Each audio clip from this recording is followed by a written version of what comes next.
क्या ये माना जाए कि वाकई बाला साहब ठाकरे की विरासत की राजनीति का पूर्ण विराम यहाँ पर लगता है और अब सन ऑफ सॉइल की थ्योरी महाराष्ट्र को लेकर जो शिवसेना राजनीति करती रही वो पूरी तरीके से बदलनी होगी? ये सवाल कहीं ज़्यादा महत्वपूर्ण हो चुका है और हमको लगता है राकेश जी, हम इसलिए आपसे पूछ रहे हैं क्योंकि आरएसएस ने शुरुआती ज़मीन महाराष्ट्र में ही बनाई, बाला साहब ठाकरे की ज़मीन भी पूरी महाराष्ट्र में ही केंद्रित रही, दोनों के बीच संपर्क कई बार हुआ और 40-50 बरस पहले का संपर्क है। क्या आरएसएस ये नहीं चाहती थी कि गठबंधन टूटे? अब ऐसे मोड़ पर, क्योंकि जो हम देख रहे हैं 130 सीट पर बीजेपी इस वक्त है, मानिए या ना मानिए शिवसेना साथ रहेगी तो बहुत मिजाज के साथ दोनों की जरूरत एक दूसरे को है। क्या अब संघ की एक अपनी रुचि होगी कि शिवसेना साथ रहे, चाहे राजनीतिक तौर पर बीजेपी के भीतर से लोग ना चाहें? देखिए, संघ में पहले से ही रहा है कि जो वैचारिक परिवार है वो एक रहे और राजनीति में वैचारिक परिवार में शिवसेना एक अभिन्न अंग है। कहीं भी विचारधारा में कोई बुनियादी अंतर नहीं है। हमारे प्रोग्राम्स में अंतर हैं, टैक्टिक्स में अंतर हैं, लेकिन जो ज़मीनी एकता है वो बरकरार है। एक चीज़ और लगता है कि जब अडवाणी माफ़ी मांग रहे थे उस समय बाला साहब ठाकरे ताल ठोक रहे थे बाबरी मस्जिद को लेकर। इसलिए मुझे लगा कि संघ के स्वयंसेवक या शिवसेना के कार्यकर्ताओं में एक भावनात्मक एकता है, लेकिन ज़मीनी हकीकत शिवसेना ने नहीं स्वीकार किया, इसलिए टूटा। लेकिन एक बात आप देख लिए, भारतीय जनता पार्टी की ओर से या संघ की ओर से किसी ने भी शिवसेना पर कटाक्ष आक्रमण नहीं किया। बाला साहब ठाकरे को ही सम्मान दिया गया। तो मुझे लगता है कि एकता की जो जमीन है वो बनी हुई है। ये तात्कालिक एक दूसरी सोच भी है, वो ये कि अगर बीजेपी से इस वक्त पोस्ट पोल अलायंस हो जाए तो बीजेपी खा जाएगी शिवसेना को। वैसे ही दिल्ली में केवल एक पद दिया है आनंद गीते को, उनको उम्मीद थी कि कम से कम 3-4 मंत्री बनेंगे। उनको वैसे ही लग रहा है कि जूनियर पार्टनर बन के अगले 5 साल में अमित शाह और नरेंद्र मोदी मिलकर शिवसेना का वजूद खत्म कर देंगे। अगर वो सिंगल लार्जेस्ट ऑपोजिशन पार्टी बनती है तो बीजेपी को टक्कर दे सकती है असेंबली के अंदर और ऑपोजिशन पार्टी के तौर पर अपना बेस बढ़ा सकती है। राहुल ने बिल्कुल ठीक कहा, क्योंकि असल में शिवसेना का कद बाद में घटता चला जाएगा। भारतीय जनता पार्टी तो चाहेगी कि सरकार उनके साथ में बने।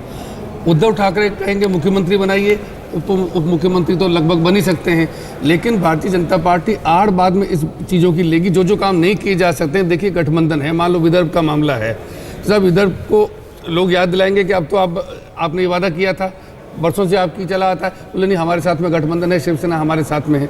लेकिन शिवसेना जो है वो अपनी ज़मीन कम कर देगी, बाहर रह कर के जो वजन बढ़ा सकती है वो आने वाले वक्त में, क्योंकि सत्ता में आने के बाद में लोग आपसे उम्मीदें करते हैं, आप सफल होते हैं, नहीं भी हो पाते हैं तो उसका लाभ कांग्रेस को नहीं मिलेगा, शिवसेना को मिलता है। अब शिवसेना अगर सत्ता में जाती है तो उसका फायदा जो है वो कांग्रेस और एनसीपी को मिलता है आने वाले वर्षों। शिवसेना कोई ऑर्गेनाइज्ड पार्टी इतनी नहीं है, कैडर बेस्ड पार्टी नहीं है कि सत्ता से बाहर रहने का निर्णय ले ले। पार्टी के अंदर बहुत उहापोह होगा। और मैं एक बात और बता रहा हूँ कि महाराष्ट्र के क्षेत्रीय पार्टियों में टूटने की भी संभावनाएं बनेगी और कांग्रेस में तो ये हमेशा संभावना रहती है कि डेमोक्रेटिक कांग्रेस बन के सत्ता के साथ चला जाना। तो ये संभावना से इंकार नहीं कर सकते कि एनसीपी और कांग्रेस में बिना सत्ता के नहीं रह सकते, एनसीपी में टूट हो सकती है। मैं वही कह रहा हूँ कि एनसीपी आप कह रहे हैं शिवसेना भी टूट सकती है। देखिए, किसी भी सत्ता ना मिले, मुझे जो लगता है कि शिवसेना और भारतीय जनता पार्टी के अलायंस बनने की संभावनाएं हमेशा बनी रहती हैं। छोटा सा जवाब दीजिए, हम जस्ट दिखाने जा रहे हैं। विचारधारा महत्वपूर्ण है शिवसेना को लेकर या पॉलिटिकल गिमिक्स महत्वपूर्ण है, स्ट्रेटजी महत्वपूर्ण है पॉलिटिकल? देखिए, दोनों के संदर्भ होते हैं। विचारधारा के आधार पर कहीं कोई ना शिवसेना का विरोध है ना भारतीय जनता पार्टी का विरोध है, लेकिन संदर्भ के अनुकूल शिवसेना को थोड़ा लचीलापन दिखाना पड़ेगा। अब जमीनी हकीकत उसके सामने है। यदि इस जमीनी हकीकत को उद्धव ठाकरे नहीं स्वीकार करते हैं तो शिवसेना के लिए सुसाइडल होगा। देखिए, लगातार 123 पर बीजेपी प्लस आ गई है। ये हम आपको दिखा दें, ये बड़ा दिलचस्प है महाराष्ट्र का पूरा चुनाव, क्योंकि पहली बार 25 बरस के राजनीतिक इतिहास को अगर पलट कर देखते हैं तो पहली बार हर दल लगभग 100 सीट पर इस तरीके से कूदा था जहां उसका ना कैडर था, ना संगठन था, हर बूथ पर लोगों को रखने की स्थिति में वो नहीं था और हर राजनीतिक दल के साथ ये मुसीबत थी। एनसीपी और कांग्रेस तो मान लीजिए 15 बरस, लेकिन ये दोनों तो 25 बरस से एक साथ थे और 100 सीटें वाकई ऐसी थी जहां पर दोनों ने प्रयास ही नहीं किया कि हमारा रहना चाहिए, उसने प्रयास नहीं किया कि हमारा रहना चाहिए। इस स्थिति में 121 सीट, अगर बीजेपी प्लस 121 सीट है, इसका मतलब ये है कि खासतौर से पश्चिम महाराष्ट्र का वो हिस्सा जो किसानों के बीच राजू शेट्टी जो एक प्रभावी हिस्से में रहे थे और शरद पवार को वो गिराने में महत्वपूर्ण रहे होंगे, धनकर समाज की 2 से 3 सीटें वो बड़ी महत्वपूर्ण होगी, आरपीआई की कम से कम 1 सीट, ये सारी स्थिति बता रही है कि बीजेपी अपने बूते, अगर हम शायद बाइफरकेट करेंगे तो 110-11 सीट पर होगी, हम पता लगा रहे हैं। राहुल जरा इस पे भी जरा इस चेक पर हम नजर डालते हैं। हम आपको ये भी बता दें कि बीजेपी अपने जेन नेक्स्ट नेता हैं कांग्रेस के, वो सब पिछड़ रहे हैं। अमित देशमुख पिछड़ रहे हैं, परिणीति सुशील कुमार शिंदे पिछड़ रही हैं, नारायण राणे हार रहे हैं, और यहाँ तक कि छगन भुजबल जो कि नंदगांव से लड़ते हैं, एनसीपी के कद्दावर नेता, वो भी हार रहे हैं।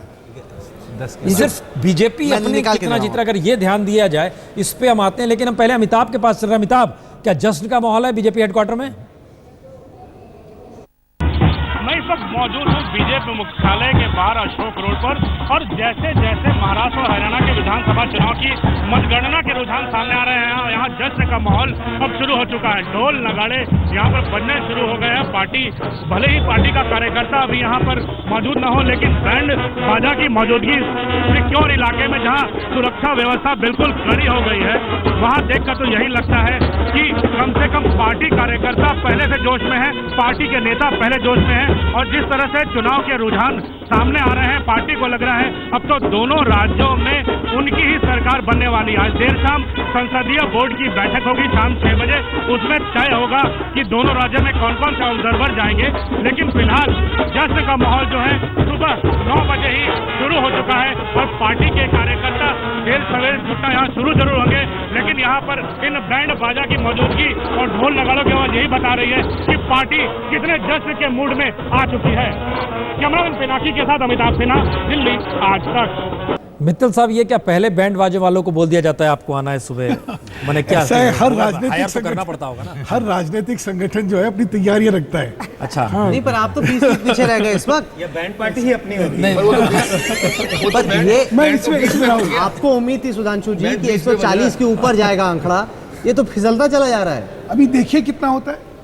हाँ, ये इंतजार जो करना होगा हाँ, अभी, थोड़ा मतलब सा थोड़ी मैं जल्दबाजी एक है। चीज और कह रहा हूँ। कांग्रेस मुक्त भारत, जो एक हमारा नारा था, वो कुछ सत्य होता नजर आ रहा है। अब इसके बाद, इन दोनों राज्यों के हारने के बाद, कांग्रेस सिर्फ 5 राज्य तक सीमित रह जाएगी। कर्नाटका, केरला, उत्तराखंड, हिमाचल और आसाम। आसाम के अगले साल इलेक्शन आने वाले हैं। मिजोरम में भी है शायद। अब मिजोरम, अच्छा 6, ओके, मिजोरम। अब इनको तो कहीं जो मैं कहता हूँ ना कि हिंदुस्तान की, जो मैंने आपसे कहा, नहीं अब तो खत्म है ना, खत्म है। हिंदुस्तान की राजनीति में जो एक मूलभूत परिवर्तन और सुशासन राजनीति जो है वो चलेगी। भ्रष्टाचारी राजनीति नहीं चल सकती, जात की राजनीति नहीं चल सकती, धर्म की राजनीति नहीं चल सकती, क्षेत्र की नहीं चल सकती, भाषा की नहीं चलती, कोई नहीं चल सकती। सुधांशु जी, एक सर, बात पर आपसे अगर कहना चाहिए। 120 पे ही फंस गए आप, तो सवाल ये उठेगा कि क्या गलत फैसला हुआ? नहीं। चलिए 1 सेकंड हम दिखाना चाहते हैं कि सरकार कैसे बनेगी। अब कैसे बनेगी? क्योंकि ये अहम है, क्योंकि इस वक्त बीजेपी 122 सीटों पे आ गए। वो आंकड़े हम स्क्रीन पे मांगते हैं। संजय जी आइए हमारे साथ। 121 सीटों पर इस वक्त बीजेपी आ गए। तो गवर्नर साहब बीजेपी को तो बुलाएंगे ही, लेकिन इनको 20 सीटें चाहिए। तो ग्राफिक्स का काम आ गया। अब ग्राफिक्स वालों का थोड़ा मजा आया। चलिए बताइए, सरकार बनेगी कैसे? शिवसेना की 66 सीटें हैं। अगर आप 66 सीटें ले आते हैं तो आपकी फिर एक बड़ी अच्छी स्थिर सरकार बन जाती है। 187 सीटें हो गई। आपको लगता है ये हो सकता है? देखिए, यही प्रोबेबल, सबसे प्रोबेबल अगर है, जो सबसे होने वाली चीज है, जो यही हो सकता है कि शिवसेना बीजेपी के साथ आए और मिलकर सरकार नहीं, बनाए। क्योंकि हमने एनसीपी के तमाम नेताओं से कैमरे के परे बात की। उन्होंने ये संकेत दिया कि अगर जरूरत पड़ी तो एनसीपी भी मौका आने पर बीजेपी के बारे में सोचने को तैयार है। मुझे लगता है बीजेपी दोनों से बातचीत का रास्ता खुला रखेगी, और जिसमें बीजेपी को, ये जो बार्गेनिंग की बात है राहुल, इसमें कि किससे बार्गेनिंग में बीजेपी को ज्यादा फायदा होता है, तो अगर किसको कम देना पड़ेगा, किसको कम देना पड़ेगा। नहीं, क्योंकि एक ऑप्शन दूसरा था, वो ये था कि अगर आप एमएनएस को ले आओ, राज ठाकरे, और अगर आप अन्य को भी अपने साथ खींच लो, बात बनती नहीं है उससे, फिर भी पूरा हो नहीं रहा। और जैसा हम पहले भी कह रहे हैं, ये अन्य में एक आध ऐसे पार्टी के उम्मीदवार जीत के आएंगे जो किसी भी हालत में बीजेपी के साथ क्योंकि समर्थन अगर नहीं आप करेंगे। एमएनएस और सारे अन्य मिला दो, और इसमें एमआईएम के भी कैंडिडेट से जिनको खींचना असंभव होगा, तो 15 और 4 कुल मिला के हुई 142 सीटें। फिर यानी भी वो भी नहीं। फिर भी एक हाँ। दूसरा विकल्प है, उस पर भी एक नजर डालते हैं कि अगर बीजेपी, क्योंकि वो अगर दिल्ली वाला फॉर्मूला आया और मोदी और अमित शाह ने कहा कि देखो हमें 144 नहीं आई, हम सरकार नहीं बनाएंगे क्योंकि जनता ने हमें बहुमत नहीं दिया। यही लॉजिक था आपका दिल्ली में भी, क्योंकि दिल्ली में भी आप 31 तक तो पहुंच ही गए थे, आपको केवल 4 और चाहिए थी। आप 4 खींच भी सकते थे, आपने खींची नहीं वो सीटें। दूसरा ऑप्शन ये है कि क्या शिवसेना, कांग्रेस और एनसीपी मिलकर सरकार बना सकते हैं। तो ये 145 का आंकड़ा पूरा हो गया। साथ के साथ अगर अन्य जोड़ दो राहुल, अगर मान लिया भी जाए कि अगर ऐसी कोई सरकार बनेगी तो मुझे लगता है देश में इससे डिस्क्रेडिटेड कोई सरकार नहीं हो सकती। हाँ। जिन 3-4 पार्टियों ने एक दूसरे के खिलाफ जहर उगला चुनाव के दौरान, और वो सब मिलकर एक सरकार मिला दो तो 164 हो गई, लेकिन ये बड़ी खिचड़ी टाइप की सरकार होगी। बहुत ही, मुझे लगता है देश की सबसे डिस्क्रेडिटेड सरकार जिस दिन वो शपथ ग्रहण करेगी, अगले दिन से ही लोग उस पर आरोप लगाना शुरू करेंगे। इस तरह की सरकार शायद बननी संभव दिखाई नहीं पड़ती। लेकिन प्रसून जी, एक अहम सवाल है, जिस तरीके से बिहार में, आइए वापस अब प्रसून जी, जिस तरीके से बिहार में हमने देखा कि लालू, नीतीश, राहुल एकजुट हुए, क्या आपको लगता है कि अगले 3-4 साल में देश की राजनीति में भी कुछ ऐसा ही होगा कि पार्टियों को मोदी के खिलाफ एकजुट होना होगा? मोदी अगर बीजेपी से बड़े रहेंगे तो ये स्थिति आ सकती है। और ये स्थिति तब आती है जो इंदिरा गांधी को लेकर भी आई थी। कांग्रेस के भीतर से लोग निकले थे, बीजेपी के भीतर की उहापोह जो अभी तक खुलकर सामने नहीं आई, लेकिन राजनाथ सिंह के बेटे मसला आया तो ये सारे सवाल हैं। बड़े नेता के तौर पर उभरे हैं और उसकी सबसे बड़ी वजह ये है कि खास तौर से देवेंद्र फडणवीस के माता और पिता दोनों राजनीति से संबंध रखते थे, समाज सेवा भी करते थे, चंद्रपुर से आते थे, अब नागपुर में है। और नागपुर में ये बता दें कि बहुमत के नज़दीक पहुंचने में बहुत मुश्किल का सामना बीजेपी को करना पड़ रहा है। इसलिए जिस बात का जिक्र लगातार फडणवीस साहब कर रहे थे उसमें आहत थे, लेकिन गठबंधन को लेकर वो उस दिशा में कुछ भी नहीं कह रहे थे। वो कह रहे थे वो पुराना सहयोगी है, और नज़र हर बात इसी पर रही है वोटरों की कि बीते 15 बरस में कांग्रेस एनसीपी ने महाराष्ट्र का जिस तरीके से बंटाधार किया है, ये चुनाव परिणाम उसी का है।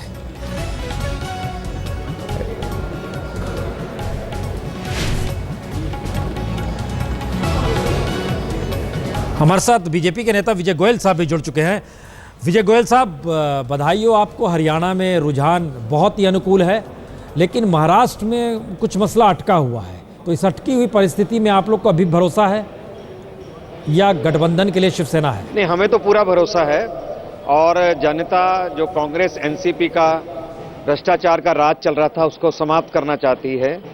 और इसलिए मैं समझता हूं कि जनता ने जो वर्डिक्ट दिया है वो भारतीय जनता पार्टी के पक्ष में दिया है, और मुझे लगता ये है कि हम अपने दम के ऊपर वहाँ पर सरकार बना लेंगे और उतने आंकड़े को हम छू लेंगे जी। और मैं समझता हूँ कि ये प्रधानमंत्री नरेंद्र मोदी का जो विज़न है, जो दृष्टिकोण है, जो उनकी मेहनत है, जो जनता के उन पर विश्वास है, उसके कारण ये महाराष्ट्र की इतनी बड़ी जीत की ओर हम जा रहे हैं, और ये जनता को बधाई है। जय गोयल जी, इस वक्त आप 127 सीटों पर आगे चल रहे हैं महाराष्ट्र में। अगर 288 में 144 सीटें जो आपको चाहिए पूर्ण बहुमत के लिए वो नहीं मिलती, तो क्या दिल्ली की तरह महाराष्ट्र में भी बीजेपी विपक्ष में बैठेगी? क्योंकि दिल्ली में 32 सीटें थी, पार्टी को 3 और सीटें चाहिए थी, और पार्टी ने कहा कि नहीं, हमें पूर्ण बहुमत नहीं मिला, हम सरकार नहीं बनाएंगे। क्या यही फॉर्मूला मुंबई में भी अपनाया जाएगा, या इस बार आप जोड़ तोड़ की राजनीति करेंगे? नहीं, ये फॉर्मूले की बात नहीं है। आप देख रहे हैं कि जनता ने साफ तौर के ऊपर भारतीय जनता पार्टी को वो बहुमत दे रही है, और मैं समझता हूँ पूरी हो जाएगी। और नहीं भी होगी तो जनता के हिसाब से तो भारतीय जनता पार्टी को ही सरकार बनानी चाहिए। उसके लिए जो पार्टी नेतृत्व फिर उस समय तय करेगा उस तरीके से होगी। पर मुझे अभी भी भरोसा है कि हम 145 के आंकड़े को छू लेंगे। किसको पसंद करेंगे, एनसीपी को कि शिवसेना को? अगर आपको जरूरत पड़ी दोनों में से एक के सपोर्ट की, तो किसका सपोर्ट लेना पसंद करेंगे? एक बात तो बड़ी तय है कि कांग्रेस और एनसीपी के साथ तो कभी भी सरकार बनाने का कभी कोई मतलब नहीं है, क्योंकि एनसीपी और कांग्रेस के शासन से ही जनता मुक्ति चाहती थी, और जो विकास नहीं हुआ, जो भ्रष्टाचार हुआ, उससे जनता मुक्ति चाहती थी। और इस चुनावों के अंदर सभी हमारे नेताओं ने, नरेंद्र मोदी जी ने यही संदेश दिया था कि भाई इस भ्रष्टाचार जो अति हो गई थी उससे मुक्ति भारतीय जनता पार्टी दिलाएगी। तो जाहिर तौर पर कांग्रेस और एनसीपी का हम किसी हालत में साथ तो शिवसेना को आप रूल आउट नहीं कर रहे हैं? जिस पार्टी ने आपको अफजल खान कहा, जिसको अमित शाह ने चूहा कहा, वो सब भूल जाएंगे आप लोग? शिवसेना वैसे भी अभी केंद्र में बनी हुई है, पर मैं फिर रिपीट कर रहा हूं कि मुझे लगता है कि हम बहुमत को छू लेंगे। पर और मोदी जी ने ये भी कहा था कि भाई वे बाला साहब ठाकरे जी का बहुत सम्मान करते हैं, इसलिए कोई भी कोई शब्द किसी तरह का भी गलत वे नहीं प्रयोग करेंगे और इसलिए मैं समझता हूं कि अपने ओन पे हम बना लेंगे, कम से कम कांग्रेस एनसीपी के साथ बिल्कुल नहीं जाएंगे। लेकिन ये ट्रेंड यह भी दिखला रहा है कि अब जनता चाहती है कि किसी अकेली पार्टी को सत्ता दिया जाना चाहिए, उसे सत्ता में आना चाहिए। सवाल ये है कि अब आप लोग गठबंधन की दिशा में बढ़ेंगे या आप मानकर चल रहे हैं बीजेपी को अब अकेले ही चलना चाहिए? नहीं, हम ये मान के चलते हैं कि अपने ओन पे हम सरकार बना लेंगे। बाद में परिस्थितियों पर निर्भर करेगा और हाईकमांड पे निर्भर करेगा कि वे इस बारे के अंदर क्या फैसला लेते हैं। हम नहीं चाहते थे कि शिवसेना से किसी प्रकार से हमारा समझौता टूटे, पर परिस्थितियां ऐसी बनी थी कि शिवसेना हमसे अलग हुई। पर अब आप परिणामों के अंदर देख रहे हैं कि जो हम कह रहे थे वो बिल्कुल सही कह रहे थे। सबसे बड़ी वजह इस परिणामों या रुझानों को लेकर सिर्फ नरेंद्र मोदी या कुछ और?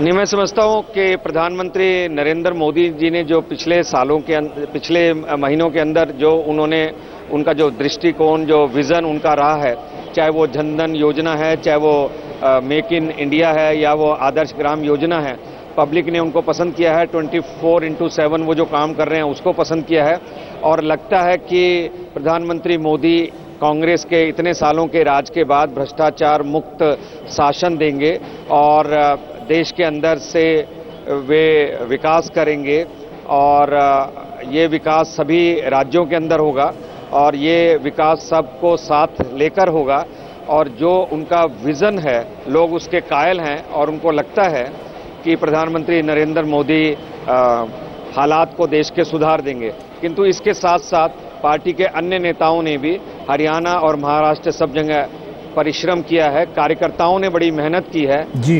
जाहिर तौर के ऊपर सबके मिला जुला ये प्रयास है, इसलिए आज भारतीय जनता पार्टी को लोग पसंद कर रहे हैं और सत्ता में देखना चाहते हैं। अच्छा, एक जानकारी दीजिए, हमारा पैनल भी आपसे सवाल पूछना चाहता है, लेकिन राज्य में एक जानकारी दीजिए विजय गोयल साहब, क्या उपचुनाव में नरेंद्र मोदी जी का प्रचार नहीं करना अच्छा नहीं था ना? इसका मतलब अगर वो प्रचार करते तो उपचुनाव भी जीत जाते आप लोग, बिहार, यूपी, उत्तराखंड, राजस्थान, गुजरात।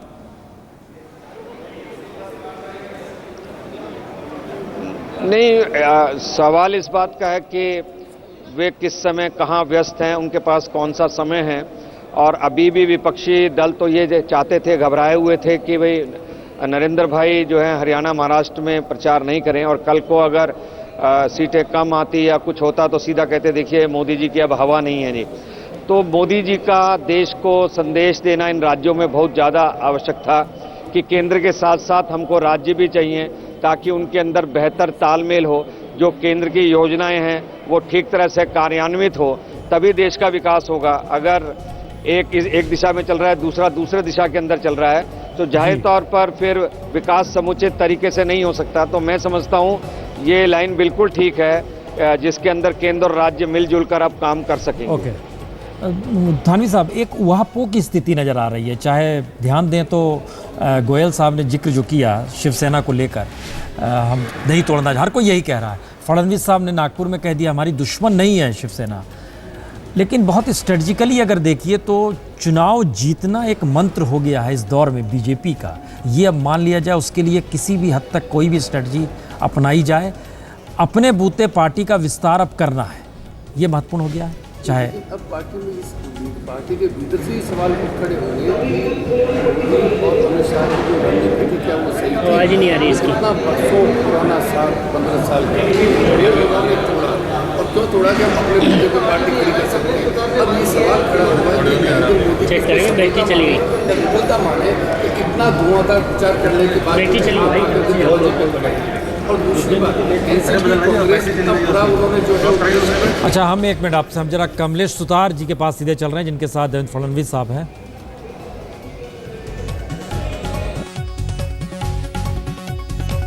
लगता है भाजपा के राष्ट्रीय अध्यक्ष देवेंद्र फडणवीस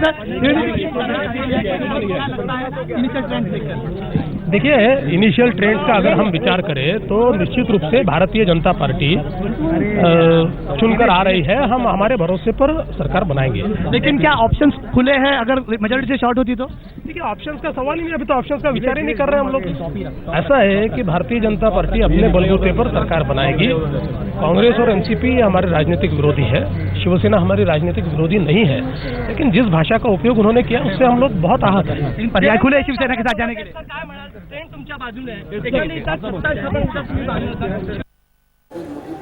सरकार अगर कोई सबसे खुश है तो वो है इंडिया टुडे सिसेरो के सेफोलॉजिस्ट, क्योंकि उन्होंने 124 की बात की थी, 124 से 133 का रेंज दिया था और वहीं पे आके गाड़ी सिमटी हुई है। लगता है कि फंस गई। प्रसून, मैंने एक बात आपसे पूछना चाहती हूँ, क्या आप समझते हैं कि जो अपना अहंकार है निगल करके भाजपा, जैसे नीतीश कुमार ने अहंकार निगला और लालू के साथ चले गए, जो कि उनके धुर विरोधी, इतने दशक से उनके विरोधी चले गए उनके साथ, क्या भाजपा वो करेगी या शिवसेना वो करेगी? क्योंकि इस वक्त अफजल खान वगैरह भाजपा ने कुछ नहीं कहा। आपको क्या लगता है अहंकार कौन निगलेगा और कौन जाएगा एक दूसरे के पास? राकेश जी ने इंडिकेट एक कर दिया है, राष्ट्र के लिए कुछ भी करेगा। हाँ, तो ये जो नई परिभाषा एक राजनीतिक तौर पर आई है उभर के कि आपको समझौता करने पड़े, दुश्मनी करने पड़े, राष्ट्रवाद जगा दीजिए, ये बड़ा मुश्किल है राकेश। आप मतलब आप कैसे इस बात का जिक्र कर रहे हैं? मैं एक बात इसमें बीजेपी के लिए कहना चाहूँगा कि दो शब्द हैं, डोमिनेशन और हेजेमनी। डोमिनेशन में क्वांटिटी का महत्व है, हेजेमनी में स्वीकृतता है। तो मुझे लगता है भारतीय जनता पार्टी को अपना विकास तो करना चाहिए, क्योंकि पार्टी आलस्य में चली गई थी कि तमिलनाडु में 4 सीट है तो 4 सीट, केरल में नहीं सीट मिला, नहीं सीट, कोलिशन पे चलो। उससे मोदी जी ने पार्टी को बाहर निकाला है। लेकिन इसके साथ साथ जो अपने पुराने साथी हैं उनको किसी न किसी रूप में डोमिनेशन होने के बाद भी हेजेमनी पोजीशन के लिए साथ रखना चाहिए, ये पार्टी के हित में है। नहीं, हम जितना समझ पाए ना नलिनी जी का सवाल, हमारे जहन में आ रहा है कि हमारे यहाँ की जो परंपरा है उसमें बड़े बुजुर्गों को आप स्पेस दीजिए। मोदी जी ने उन्हें दरकिनार कर दिया, मार्गदर्शन में ले गए कि आप उधर रहिए। हम ये देख रहे हैं कि नरेंद्र मोदी को लेकर जो एक छवि उभरी है उसमें वो किसी चीज़ को भूलते नहीं हैं और अपनी बात पे कायम रहते हैं, जो अफजाल खान वाला जैसे मसला है। इसीलिए ये सवाल आ रहा है कि चुनावी गणित जब सामने उलझेगा तो क्या चीज़ मैटर करेगी। देखिए, यदि ये बात होती तो शिवसेना से अलायंस केंद्र में टूट गया होता। एक आधारभूत समानता दोनों पार्टी में है और उस आधारभूत समानता के साथ एक ऐतिहासिक विरासत भी है, 25 साल की का साथ सहयोग है। तो मुझे नहीं लगता है कि शिवसेना के साथ अलायंस में कोई बहुत बड़ी कठिनाई आ सकती है। लेकिन सामना अखबार चलता रहेगा, एडिटोरियल लिखा जाता रहेगा। लेकिन सामना क्लिक जो है ना उसको थोड़ा अपनी सावधानी बरतनी पड़ेगी। बाला साहब ठाकरे का युग नहीं है। बहुत अहम है, 118 पर इस वक्त बीजेपी आ गई है 288 सीटों में, मतलब खिसकती चली जा रही है, फिसलती चली जा रही है। और इससे प्रसून जी एक और चीज़ जो फंस जाती है वो ये, मुख्यमंत्री का चयन कैसे होगा? क्योंकि पहले माना जा रहा था कि 144 सीटें अगर पार हो जाती हैं तो देवेंद्र फडणवीस, जो कि नागपुर के ब्राह्मण हैं, उन्हें कोई रोक नहीं सकता। लेकिन अगर 144 सीटें नहीं आती तो देवेंद्र फडणवीस का मुख्यमंत्री बनना इतना आसान नहीं होगा, क्योंकि फिर जात के तमाम कैलकुलेशंस, तमाम कॉम्प्लिकेशंस आ जाती हैं। ऐसे में क्या आपको लगता है कि जो आरएसएस का भी विजन था, क्योंकि देवेंद्र फडणवीस नागपुर के भी बहुत ब्लू आइड बॉय माने जाते हैं, लेकिन अगर आपकी 120 ही सीटें आती हैं और आपको 24 सीटों की ज़रूरत पड़ती है तो फिर देवेंद्र फडणवीस का सीएम बनना काफ़ी हद तक फंस गया। देखिए, अभी तो मुख्यमंत्री पद की बात नहीं रहेगी। अभी तो बात यह उठेगी कि भारतीय जनता पार्टी सबसे लार्जेस्ट पार्टी अगर इमर्ज करती है, अगर बहुमत नहीं मिलता, वो तो इमर्ज कर रही है, तो कि सरकार बनाने का फैसला ले या विपक्ष में बैठने का? आरएसएस क्या पसंद? नहीं, इसमें हमको लगता है राकेश जी, उद्धव ठाकरे को सीएम बनाने का फैसला ले, 2.5 साल का समझौता करने का फैसला ले, या विपक्ष में बैठने का? मुझे लगता है ये 2.5 साल वाला फॉर्मूला तो नहीं चलेगा। अगर भारतीय जनता पार्टी को शिवसेना समर्थन करती है, भारतीय जनता पार्टी का मुख्यमंत्री होता है, इसमें यह होगा कि शिवसेना और बीजेपी का जो एक्सेप्टेबल फेस होगा उसको मुख्यमंत्री देना पड़ेगा इन्हें। अब अभी तक था कि भारतीय जनता पार्टी का अपना चॉइस होता, अब शिवसेना का फैक्टर लागू होगा। लेकिन मुझे लगता है कि महाराष्ट्र के हित में बीजेपी और शिवसेना का अलायंस महाराष्ट्र के हित में होगा, स्टेबिलिटी देगी।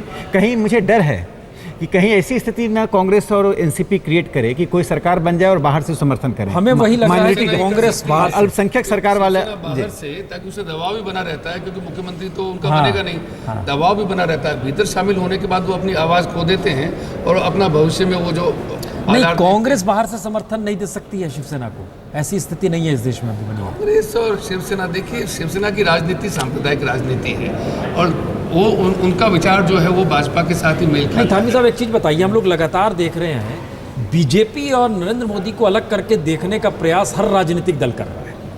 हम ऐसी स्थिति में लाकर कह रहे हैं, क्या इस चुनाव के परिणामों को सिर्फ अमित शाह और नरेंद्र मोदी के हिस्से में थोपकर एक नई तरह की राजनीति नहीं निकल आएगी? देखिए, कुछ समय में भारतीय जनता पार्टी वाले भी वही करने वाले हैं, मुझे ऐसा लगता है, जो बाहर के लोग करते हैं। क्योंकि ये जो अभी इसको एक अभी सफलता अब नहीं कह सकते, इसको आप विफलता के घेरे में डालेंगे कि इतनी ऊर्जा झोंकने के बाद उस वक्त जब सरहद के ऊपर लड़ाई चल रही थी उस वक्त भी वो प्रचार कर रहे थे, पार्टी उन्होंने बड़ी मानी, फिर भी अगर वो जीत के नहीं ला पाए, उन्होंने इतना पुराना गठबंधन तोड़ दिया, तो अब ये अमित शाह और मोदी की राजनीति कितनी आगे चलेगी अभी शायद लोग न बोले। नहीं, पर मैं उल्टा तथ्य देता हूँ, आप 65 से 123 पे ले गए हो पार्टी को, आपने ऑलमोस्ट डबल कर दिया।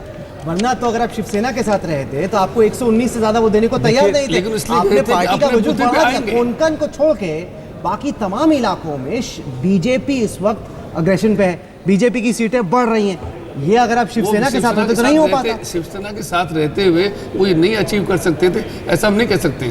वो गठबंधन के साथ रहते हुए कम से कम ये जो अभी सारा सर 122 सीटों पे तो ये आगे है, शिवसेना तो 119 सीटें ज्यादा देने को तैयार नहीं थी। शिवसेना भी जो है उसने खराब प्रदर्शन नहीं किया। राहुल जी, शिवसेना भारतीय जनता पार्टी को सेकेंडरी रोल में ले जाती है, आज Bharatiya Janata party primary role में है। यह बहुत बड़ी सफलता है। देखिए, एक बात जान लीजिए, महाराष्ट्र में कभी भी भारतीय जनता पार्टी ने अपने बलबूते पर सरकार नहीं बनाई, एक दूसरे दर्जे की पार्टी बनकर रही, तीसरे नंबर दूसरे नंबर की लड़ाई लड़ती रही। आज भारतीय जनता पार्टी यदि 123, 24, 25 सीटें भी लाती हैं तो ठीक है, मेजोरिटी नहीं मिला, लेकिन भारतीय जनता पार्टी एक अभूतपूर्व सफलता मानी जाएगी। कांग्रेस विकल्प खोजने लगी है, नारे लग रहे हैं तो मैंने कहा हेडक्वार्टर में कि प्रियंका लाओ देश बचाओ। हाँ, वो बैंड का क्या हुआ जो बैंड इधर नहीं है, लेकिन दिल्ली में के मुख्यालय में, कांग्रेस मुख्यालय में नारे लग रहे हैं कि प्रियंका लाओ, कांग्रेस बचाओ के नारे लगने लगे हैं। और ये एक संकेत है कि कांग्रेस के भीतर कितना घरा अंधेरा है और वो कैसे छटे, इसको लेकर गांधी परिवार से इतर देखने की स्थिति में अब भी कोई नहीं है या उनके पास कोई उपाय भी नहीं है।